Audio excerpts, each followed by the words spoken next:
adik-adik, apa kabar semuanya? Bersama dengan Kak Cika sebagai tutor kalian untuk mata pelajaran IPA Biologi. Kali ini kakak akan membahas tentang pewarisan sifat. Masih ingat ya, dikatakan pewarisan sifat itu adalah mewariskan sifat untuk individu. Seperti contoh, jika ayah berambut keriting, ibunya berambut lurus, ternyata punya anak yang rambutnya keriting. Terus anak yang keduanya rambutnya lurus. Terus anak ketiganya rambutnya keriting. Nah, anak dari tiga anak itu adalah hasil dari sifat yang mau diwariskan oleh orang tuanya. Itu yang secara garis besar tentang pewarisan sifat. Nah, untuk pewarisan sifat ini ternyata diciptakan oleh George Mendel. Maka Bapak George Mendel ini disebut sebagai Bapak Genetika. Bagaimana bisa dia menciptakan pewarisan sifat? Dia dengan melakukan percobaan dengan tanaman ercis. Tanaman ercis ini seperti tanaman kacang-kacangan, semacam kacang polong. Kenapa sih dia pakai tanaman ercis? Dia ada banyak pilihannya. Pertama, dia mudah didapat. Di lingkungan tempat tinggalnya George Mendel, Bapak George Mendel, ini ternyata lebih banyak tanaman ercis, sehingga dia mudah didapat. Terus jika diingat untuk tanaman ercis, karena dia bentuknya kacang-kacangan, itu sangat mudah dipelihara, dan juga cepat berbuah. Seperti contoh, kita pernah melakukan praktikum menggunakan kacang hijau. Nah, itu juga dia akan cepat berbuah dan cepat tumbuhnya. Dan dia punya sifat yang mencolok. Sifat mencolok ini bisa jenisnya dari warna bunga. Warna bunga ada dua pilihan, ada ungu sama warna putih. Kalau dari biji, ada yang warnanya kuning sama ada yang warnanya hijau. Untuk buahnya atau bijinya, ada yang warnanya hijau atau kuning. Untuk bentuk biji atau bentuk kacangnya, ada yang bulat sama ada yang kisut. Kisut itu seperti keriput. Untuk sifat kulitnya atau bagian pelindung si kacang ercisnya itu, ada yang sifatnya halus sama ada yang sifatnya kasar. Terus untuk letak bunga, ada yang pas di ujung batang atau di ketiak daun. Serta untuk ukuran batang, ada yang tinggi dan ada yang rendah. Karena banyak sifatnya dan bisa dipilih, sehingga lebih gampang menggunakan tanaman ercis. Sebelum masuk ke pewarisan sifat, kita harus tahu dulu nih istilah-istilah yang ada di pewarisan sifat. Yang pertama ada yang sifat dominan. Sifat dominan ini artinya adalah sifat yang unggul, sifat yang paling berpengaruh. Maka kalau misalnya dilihat untuk melihat dengan sifat dominan, bisa dilihat dari huruf-hurufnya. Nanti huruf-hurufnya itu akan huruf yang besar-besar semua. Itu huruf yang menandakan adalah gennya. Kalau misalnya ada yang sifat yang unggul, maka ada juga sifat yang kalah, yang tertutupi oleh dominan, yaitu resesif. Yang kalah sifatnya dan yang lemah sifatnya. Sehingga resesif ini akan tertutupi oleh dominan. Maka lambang-lambangnya untuk di genetik pada resesif itu adalah huruf-hurufnya kecil. Lalu ada fenotip. Fenotip ini adalah sifat yang terlihat oleh mata. Jika sifat rambut keriting, nah kata rambut keriting itu adalah fenotipnya. Tapi kalau dalam suatu genetik ternyata rambut keriting itu dilambangkan oleh K besar, maka disebut genotip, yaitu sifat yang tidak terlihat. Jadi untuk genotip lebih ada di huruf-hurufnya, sedangkan fenotip adalah berupa katanya. Untuk parental itu dari kata parents, yang artinya adalah orang tua atau induknya. Maka kalau ada orang tua, maka punya anak. Anaknya disebut filial, anak keturunan.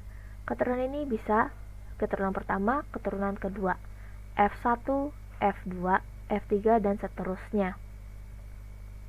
Lalu ada gamet. Gamet ini adalah suatu gen yang sifatnya haploid dari parental. Sedangkan homozigot dari kata homo berarti sejenis, maka sifat gametnya itu adalah sama dari satu individu. Sedangkan heterozigot, hetero berarti berbeda, maka sifat gametnya berbeda dari satu individu. Seperti contoh, misal ada suatu gamet yang seperti ini. Ada A besar, B besar, B kecil, C besar, C kecil, D besar, E kecil, E kecil.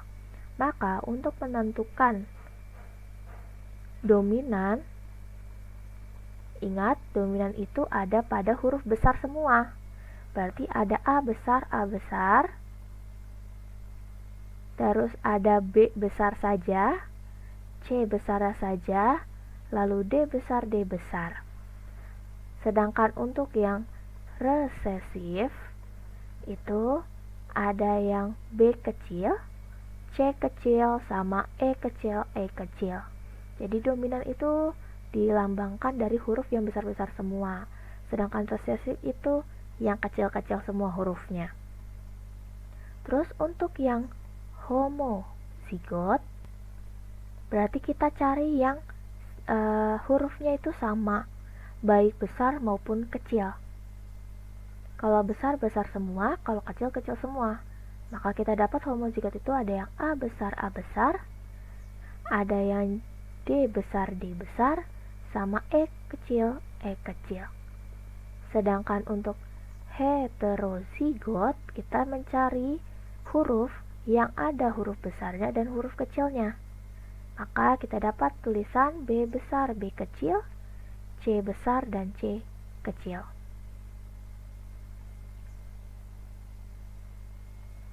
Nah, jika ada sifat atau dari genetik dengan lambang M besar, T besar, maka ini adalah sifatnya yang dominan, karena besar-besar semua. Yang M besar, maka dia jenisnya dominan, sedangkan T besar berarti dia adalah dominan. Nah, ini yang huruf-huruf ini disebutnya adalah genotip atau genotipe, boleh. Sedangkan tulisan merah tinggi, M besar dengan lambang merah, T besar itu dari kata tinggi, maka kata merah dengan tinggi itu disebut fenotip. Itu perbandingan antara genotip dengan fenotip. Genotip berupa hurufnya, fenotip berupa katanya. Dari lambang ini, dari gen ini, kita bisa menentukan berapa banyaknya gamet. Paling mudah kita gunakan dengan cara akar. Caranya untuk menentukan gamet, perlu diingat jika homozigot kita hanya tulis satu huruf saja. Sedangkan kalau heterozigot, maka kita harus tulis dua-duanya. Bisa dilihat, yang pertama ada huruf A. A besar, dia termasuk homozigot. Maka kita tulis A besar saja satu. Lalu, untuk huruf B, ternyata ada dua, karena dia termasuk heterozigot. Ada B besar dengan B kecil. Kita buat pecahan di sini. Kita buat akar, ini untuk B besar, ini untuk B kecil. Lalu ke C besar dengan C kecil. C besar dengan C kecil itu masuknya heterozigot, maka kita tulis dua-duanya. Baik di gen yang B, berarti ada C besar dengan C kecil, di B kecil pun ada C besar sama C kecil. Lalu untuk yang D, karena dia hurufnya besar semua, berarti dia masuk ke homozigot, kita ambil satu huruf saja. Baik di sini, berarti D besar, di sini D besar, dan bagian sini pun sama. Setelah itu kita ke yang huruf E. Huruf E dia masuknya huruf kecil semua, berarti dia masuk ke homozigot tetapi resesif. Maka kita tulis di sini juga semuanya dapat E kecil.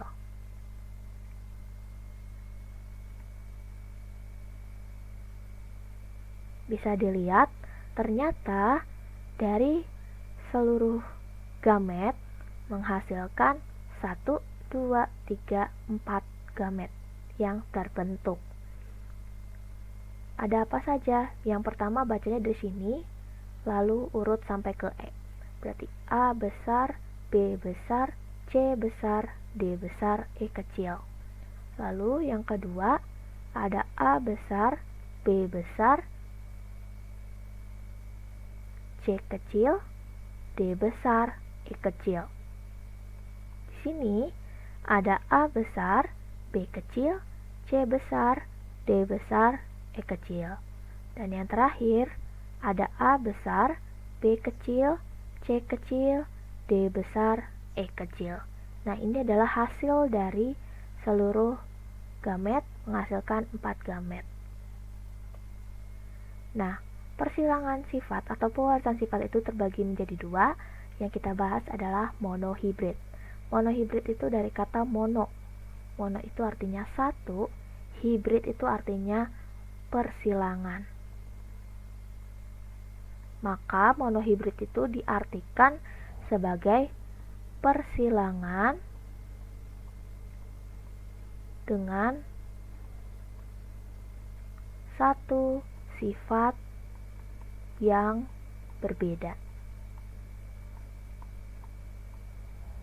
Jadi, untuk monohibrid kita hanya memfokuskan satu sifat dalam satu individu.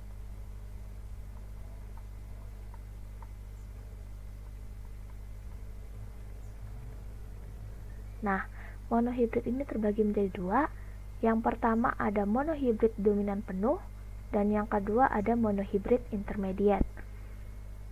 Yang membedakan itu, kalau untuk monohibrid dominan penuh, sifat anaknya akan mengikuti sifat dominan sang induk atau orang tuanya.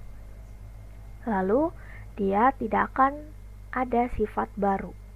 Sedangkan monohibrid intermediate, dia itu sifat anaknya berupa campuran dari sifat kedua induknya atau kedua orang tuanya. Sedangkan intermediate akan menghasilkan sifat baru. Cara menentukan soal jika ada menentukan apakah ini dominan penuh atau intermediate. Dominan penuh itu dari sini fokusnya, tidak ada sifat baru.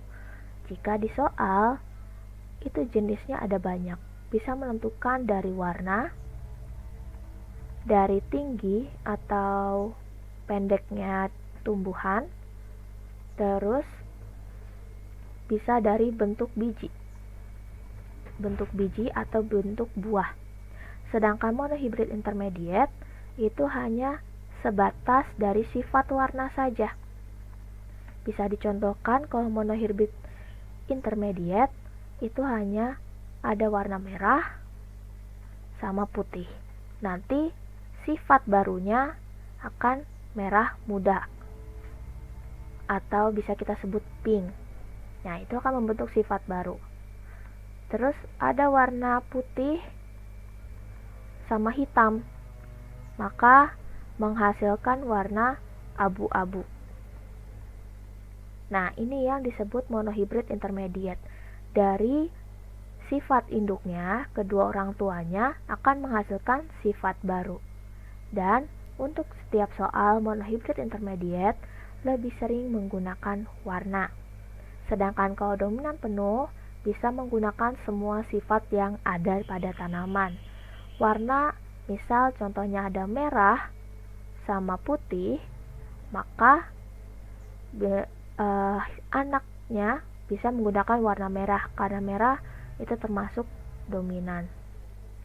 Kalau misalnya bentuk ukuran kayak tinggi sama pendek, berarti pilihnya yang tinggi. Bentuk biji ada yang bulat sama ada yang lonjong, maka bisa pilih dengan bentuk biji bulat saja. Dia tidak ada sifat barunya. Nah, contoh soal dengan persilangan monohibrid dominan penuh. Jadi sini persilangan bunga warna merah dengan bunga warna putih. Merah dominan terhadap putih, menghasilkan keturunan atau F1-nya bunga warna merah heterozigot. Bagaimana fenotip dan genotip jika keturunannya disilang sesama? Bisa dilihat dulu. Yang pertama adalah diketahui bunganya warna merah. Lalu ada bunga warna putih. Pertama bunga warna merah sama bunga warna putih. Nah, untuk kalimat kedua, merah dominan terhadap putih. Seperti yang kita tahu, dominan itu menggunakan huruf yang besar. Maka kita lambang merahnya adalah M besar, M besar. Karena merah ini adalah orang tua, maka kita harus punya dua huruf atau disebut diploid. Nah, karena merah dominan berarti putih adalah resesif. Putih resesif, maka dia akan tertutupi. Bukan berarti lambangnya adalah P kecil atau P kecil, tapi karena mengikuti dari dominan, huruf dominan, maka dia lambangnya M kecil, M kecil. Setelah itu kita cari dulu keturunannya bunga mawar merah heterozigot. Ingat, kalau orang tuanya warna merah dengan warna putih, tapi keturunannya warna merah juga, maka dia termasuk homonohibrid dominan penuh. Dia tidak ada sifat baru. Jadi kita coba dulu untuk apakah benar keturunannya adalah warna merah heterozigot. Kita buat P. P itu dari kata parental, yaitu M besar disilangkan dengan M kecil. Lalu tulis G. G itu dari kata gamet. Gamet itu kita ambil satu huruf saja jika dia sama. Seperti contoh, M besar sama-sama besar, jadi kita ambil M besarnya saja. Terus kalau ini M kecil sama-sama kecil, jadi kita ambil satu huruf, yaitu M kecil. Maka F1-nya itu adalah gabungan dari M besar dengan M kecil. Jadi hasilnya M besar, M kecil. Bisa dilihat, karena ada huruf besar dengan huruf kecil, maka dia termasuk heterozigot. Benar. Lalu warnanya merah karena mengikuti lambangnya, ada huruf besarnya. Kalau ada huruf besarnya, maka dia ikuti sifatnya, yaitu sifat merah. Maka M besar M kecil itu adalah merah. Karena cuma ada satu, berarti merahnya 100%. Kita dapat. Lalu kalimat selanjutnya, bagaimana fenotip dan genotip jika keturunannya disilang sesama? Oke, kalau disilang sesama berarti keturunan ini si F1 yaitu M besar M kecil itu disilangkan lagi dengan M besar M kecil. Maka untuk menjawabnya F1 disilangkan dengan F1. Berarti parentalnya, karena ini masuk ke parental pertama, ini adalah parental kedua, orang tua yang kedua. F1-nya adalah M besar M kecil disilangkan dengan M besar M kecil. Untuk gamet 2, karena ada huruf besar dengan huruf kecil, maka kita ambil dua-duanya, yaitu M besar juga, M kecil juga. Di sini juga sama, M besar dipakai, M kecil juga dipakai. Nah, untuk menentukan keturunan keduanya, dari 4 gamet, kita bisa menggunakan papan catur.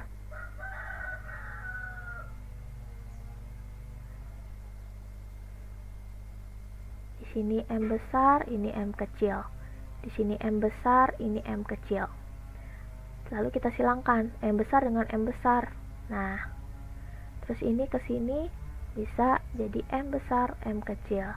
Nah, ini ke sini, walaupun kamu bacanya misal dari sini, karena di sini ada huruf besarnya, maka tulis yang pertama kali adalah yang huruf besar, berarti M besar, M kecil. Baru yang terakhir adalah M kecil, M kecil. Nah, kita dapat untuk keturunannya. Sekarang kita cari adalah fenotip dengan genotipnya. Ingat, dikatakan fenotip itu adalah sifat asli atau berupa katanya. Nah, fenotip itu hanya ada warna merah sama warna putih. Sedangkan kalau genotip itu huruf-hurufnya. Kita lihat dulu di huruf-hurufnya ya untuk genotip sebelum ke fenotip. Di sini ada 4 gen atau 4 gamet. Tapi dilihat dulu, kalau sama kita hanya hitung satu saja atau kita tulis satu saja.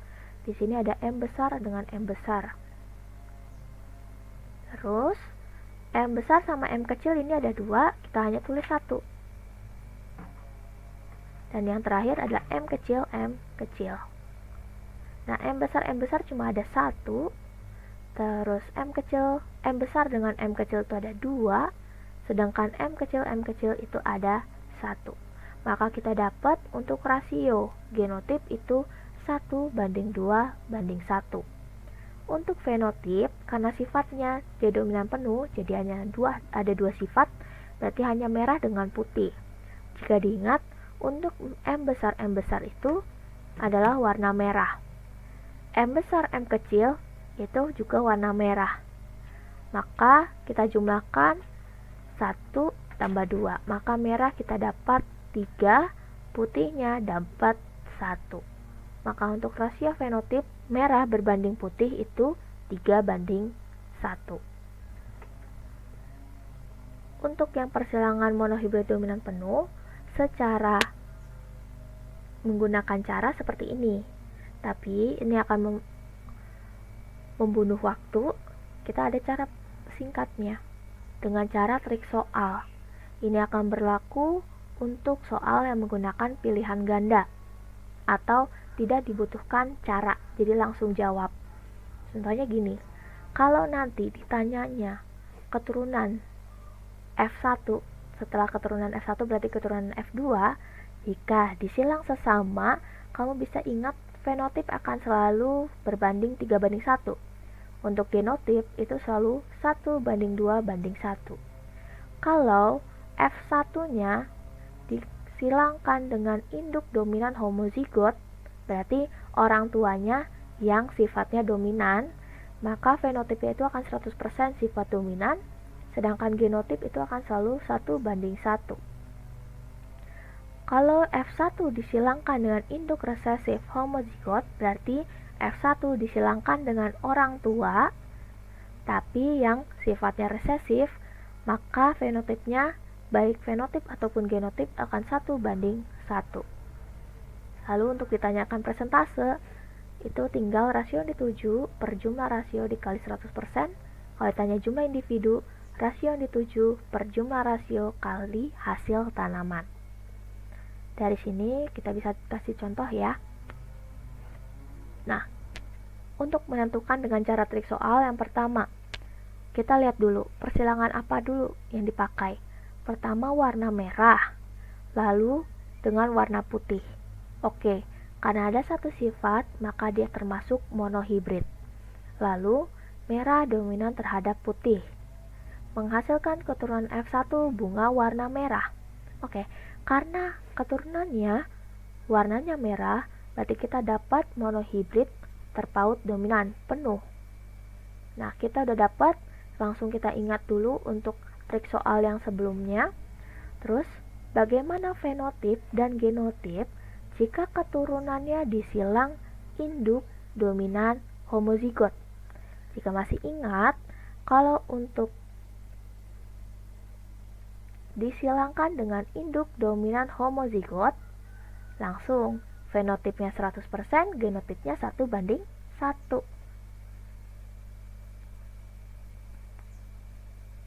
Untuk fenotip berarti 100% sifat dominan. Maka hasilnya adalah merah 100%. Sedangkan kalau genotipnya, karena 1:1 tapi tetap warna merah, kita bisa ingat merah itu adalah M besar dengan M besar. Lalu berbanding apa? Lihat, ada warna merah heterozigot, jadi ada M besar sama M kecil, 1:1. Tuh. Ini akan lebih cepat kalau menggunakan trik soal. Nah, ini juga sama, bisa dilihat ada warna merah dengan warna putih, maka termasuk monohibrid. Terus merah dominan terhadap putih, berarti nanti ada lambang M besarnya. Keturunan F1-nya bunga warna merah heterozigot. Karena mengikuti sifat induknya, maka termasuk monohibrid dominan penuh. Lalu ditanya, fenotip dan genotip jika keturunannya disilang dengan induk resesif homozigot. Berarti, si warna merah heterozigot ini atau M besar M kecil itu disilangkan dengan induk resesif, berarti yang M kecil M kecil. Jika menggunakan trik soal, maka kita langsung dapat fenotipnya itu baik fenotip maupun genotip adalah 1:1. Fenotip ini adalah satunya adalah merah berbanding putih. Untuk genotip itu juga sama 1:1, yaitu yang heterozigot yaitu M besar M kecil dengan M kecil M kecil. Kita bisa kalau menggunakan cara seperti ini, M besar M kecil disilangkan dengan M kecil M kecil. Jadi nanti ini M besar dipakai, M kecil dipakai, nah ini cuma 1. Maka untuk F2-nya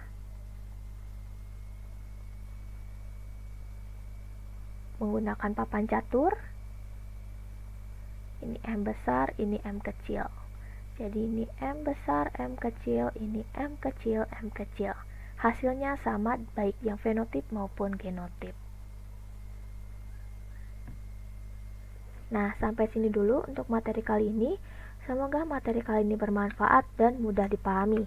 Jangan lupa untuk klik subscribe dan aktifkan notifikasinya agar channel ini bisa terus bermanfaat bagi adik-adik semuanya.